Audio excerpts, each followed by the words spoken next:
अस्सलाम वालेकुम, मैं हमारी अली, आप देख रहे हैं मेरा चैनल। अदाकार धर्मेंद्र को हॉस्पिटल से फार्म हाउस लेके जाने का फैसला किसका था?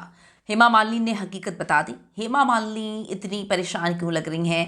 ऐसा क्यों लग रहा है कि शौहर के जाने से ज़्यादा उनको किसी और चीज़ का दुख है? लोगों ने सवाल उठा दिया।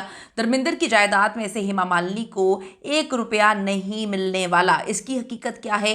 धर्मेंद्र की आखिरी रसूमात के बाद प्रकाश कौर और हेमा मालिनी की मुलाकात, दोनों फैमिलीज़ के दरमियान आखिरी तनाज़ा क्या था जिसकी वजह से उनको इतनी मिस्टीरियस हालत के बावजूद जो है वो फार्म हाउस शिफ्ट किया गया? जब हॉस्पिटल में डॉक्टर्स जवाब दे चुके थे, उनको हॉस्पिटल में क्यों नहीं रहने दिया गया? क्यों सबसे दूर, उनकी सेकंड वाइफ और बच्चों से भी दूर फार्म हाउस पे उनको शिफ्ट किया गया? और क्यों सनी देओल ने सबसे मुलाकात पर पाबंदी लगाई? इतना बड़ा तनाज़ा जिसको इंडियन मीडिया सनी देओल की वजह से कवर नहीं कर रहा।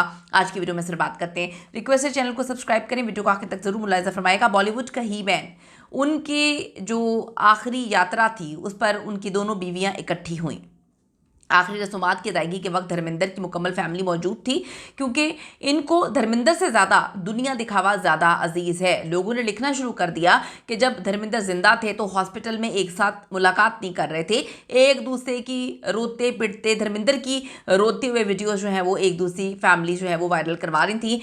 अब जब दुनिया है, सारा मीडिया है, एक एक बंदा देख रहा है, शोबिस के लोग हैं, तो अपने नंबर टांगने के लिए दोनों बीवियाँ इकट्ठी भी हैं और बात भी कर रही हैं, जिसमें पहली बीवी प्रकाश कौर और दूसरी बीवी हेमा मालिनी दोनों शामिल थीं। प्रकाश कौर ने सफ़ेद लिबास में रसूमात में शिरकत की और बेटों सनी देओल, बॉबी देओल के साथ थी। सनी देओल ने आखिरी रसूमात जो है वो अदा की, क्योंकि हेमा मालिनी से उनका कोई बेटा नहीं था और बड़े बेटे सनी देओल ही हैं। हेमा मालिनी, ईशा देओल, अहाना देओल, सनी देओल, बॉबी देओल, वजीता देओल, अजीता देओल समेत तमाम फैमिली के लोग वहाँ पर मौजूद थे।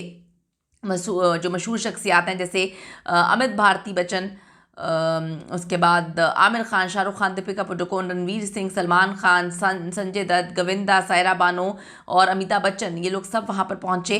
ये रसूमात धर्मेंद्र की मौत की खबर के फ़ौरन बाद ही अदा कर दी गई। ये भी लोगों को बड़ा मिस्टीरियस लगा कि एकदम ही उनके मरने की इतलात आई हैं, एकदम ही उनकी रसूमात अदा कर दी गई। फैमिली ने तमाम अफराद की मौजूदगी को यकीनी बनाया था। हेमा मालिनी धर्मेंद्र की दूसरी बीवी हैं और 2 बेटियों की माँ हैं, तो ज़रूर हैं तो बीवी ज़रूर, लेकिन जायदाद में से हिस्सा मिलता उनको नज़र नहीं आ रहा और बहुत सारी परेशानियां बड़े अरसे से इनके चेहरे पर नज़र भी आ रही थी।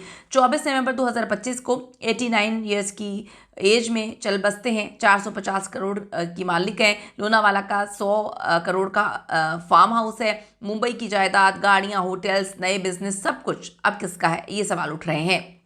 धर्मेंद्र ने वसीयत लिखी थी या नहीं, फैमिली ने इस हवाले से कुछ नहीं बताया। अगर वसीयत है तो सब कुछ इसी पर डिपेंड करेगा। धर्मेंद्र जो चाहे देते, हेमा को देते, प्रकाश कौर को देते, अपनी बेटियों को देते, बेटों को देते या चैरिटी करते, लेकिन अगर वसीयत नहीं है तो फिर हिंदू लॉ के मुताबिक सबको एक साथ एक जैसा मिलेगा। प्रकाश कौर, सनी देओल, वजीता, अजीता, ईशा, अहाना, सबको जो है वो तकरीबन, जब अगर इसको हम देखें कि सबको बराबर का हिस्सा मिलता है तो सबके हिस्से में तकरीबन 64 करोड़ रुपया आएगा इंडियन। धर्मेंद्र की जायदाद के 7 हिस्से होंगे। हेमा मालिनी को इस जो ट्रेजेडी हुई है इससे कुछ नहीं मिलने वाला। जो उनकी इस वक्त हालत थी वो बड़ी अजीब थी। वजह ये थी कि हेमा मालिनी ने डिक्लेयर किया था कि हम जो है ना, इनके धर्मेंद्र का अगले महीने बर्थडे आ रहा है दिसंबर में, तो मैं अपनी बेटी के साथ सेलिब्रेट करूंगी। एक बंदे को डॉक्टर्स जवाब दे चुके हैं, उनकी तबीयत इतनी ख़राब है, उसको सांस नहीं आ रहा, सांस की उसको सिलेंडर लगे हुए हैं और इनको अपनी सेलिब्रेशंस की पड़ी हुई थी। लोग अब ये सवाल कर रहे हैं कि क्यों डॉक्टर्स ने जब कह दिया इनकी हालत क्रिटिकल है तो उनको फार्म हाउस पे क्यों शिफ्ट किया गया। हेमा मालिनी जो है वो काफ़ी परेशान नज़र आ रही हैं। उनकी बेटी ईशा और अहाना देओल जो है वो भी काफ़ी मिस्टीरियस सी बिहेव कर रही थी। प्रकाश कौर जो है वो 1954 में इनके साथ शादी होती है धर्मेंद्र के साथ। ये इनकी पहली कानूनी बीवी हैं, 4 बच्चों की माँ हैं। धर्मेंद्र मुझे कभी नहीं छोड़ेंगे, ये तो वो हमेशा से कहती हैं और यही हुआ। धर्मेंद्र ने मरते दम तक उनको कभी नहीं छोड़ा और उन्होंने भी धर्मेंद्र के साथ अपनी वफा निभाई। हेमा मालिनी 1980 की शादी है, दूसरी शादी है, कानूनी तौर पे ये गलत शादी है, हिंदू लॉ में ये गलत है, इन्हें बराह रास्त हिस्सा नहीं मिलेगा। कन्वर्ट किया था, मुसलमान हुए थे इस शादी के लिए वो, लेकिन सुप्रीम कोर्ट का 2023 का फैसला वो ज़रा डिफरेंट है कि बच्चों को जो है वो हक मिलना ही मिलना है, चाहे बच्चे जायज़ हों या नाजायज़ हों। फैमिली फैमिली इस वक्त बिल्कुल खामोश है, लीगल टीम इस वक्त खामोश है, लेकिन सोशल मीडिया पे तूफान है। हेमा मालिनी को कुछ नहीं मिलेगा, ये ट्रेंड चलाया हुआ है। सनी सब ले जाएगा, ये ट्रेंड चलाया हुआ है। धर्मेंद्र कहते थे मैंने मोहब्बत की, गलत हो या सही, लेकिन मोहब्बत जो है वो विरासत की लड़ाई बन जाती है। धर्मेंद्र से एक फिल्मी आइकन नहीं थे, फिल्मों में उन्होंने बेतहाशा बेहतरीन काम किया और 89 ईयर्स के थे, एक ज़हीन कारोबारी शख्सियत भी थे जिनकी दौलत असासों की मजमूई मालियत 450 करोड़ है। उन्होंने बॉलीवुड की सबसे कामयाब अदाकारों में अपनी पोजीशन मुस्तहकम रखने के लिए फूड चेन्स भी स्टार्ट की, रेस्टोरेंट होटल बिजनेस भी स्टार्ट किया। पहली बार 2015 में नई दिल्ली में गरम धर्म ढाबा जो है इसके नाम से उन्होंने रेस्टोरेंट का आगाज़ किया। एक जो तिजारती जरीदा है उसके मुताबिक उन्होंने 2022 में करनाल हाईवे पर ही मैन के नाम से एक रेस्टोरेंट खोला था। धर्मेंद्र अगरचा मुंबई में अपने ख़ानदान के साथ रहते थे, लेकिन वो अक्सर शहर की हलचल से दूर अपने पुरसुकून लोनावाला के जो उनका फार्म हाउस है वहाँ पर जाके रहते थे। अपने 100 एकड़ के वसी फार्म हाउस पर वो वक्त गुजारना पसंद करते थे।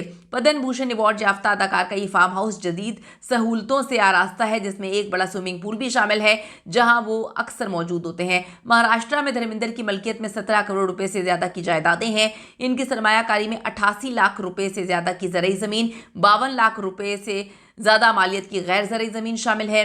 इतलात हैं कि अदाकार अपने लोनावाला फार्म हाउस के करीब एक रिजॉर्ट तैयार करके होटल और मेहमान नवाजी से मुंसलिक कारोबार में मजीद इन्वेस्ट कर रहे थे।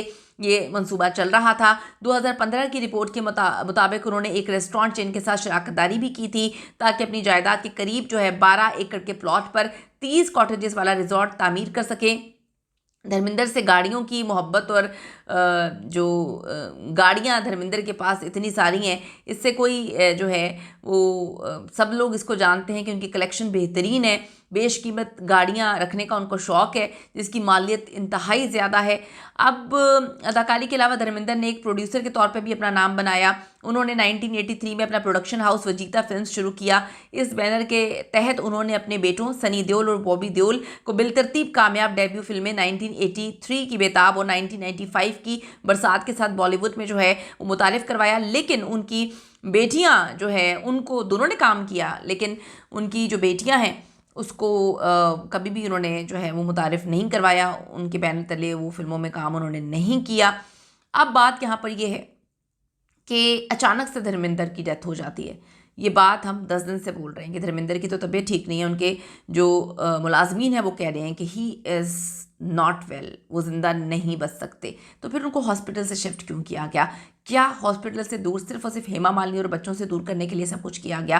क्या सनी देओल गेम्स खेल रहे हैं? क्या मामला हो रहे हैं? क्या चीज़ें हो रही हैं? क्यों मिस्टीरियस बिहेव किया गया? जैसी उनकी डेथ होती है फ़ौरन मीडिया को भी नहीं बताया जाता और उनके जो आखिरी रसूमात की तैयारियां नहीं शुरू की जाती वो कर दी जाती हैं। अंदर खाने सारे मामला हुए तो लोगों को ये बड़ा मिस्टीरियस लगा, लोगों को बड़ी अजीब सी लगी। आपकी इस हवाले से क्या ओपिनियन है कि जब इंसान सारी ज़िंदगी इतना कुछ करता रहे लेकिन आखिर में जायदाद उसकी हर चीज़ को, हर वर्थ को ख़त्म कर देती है? पैसा बोलता है तो नीयतें बदलती हैं। कीमती राय दीजिएगा। See you in the next video.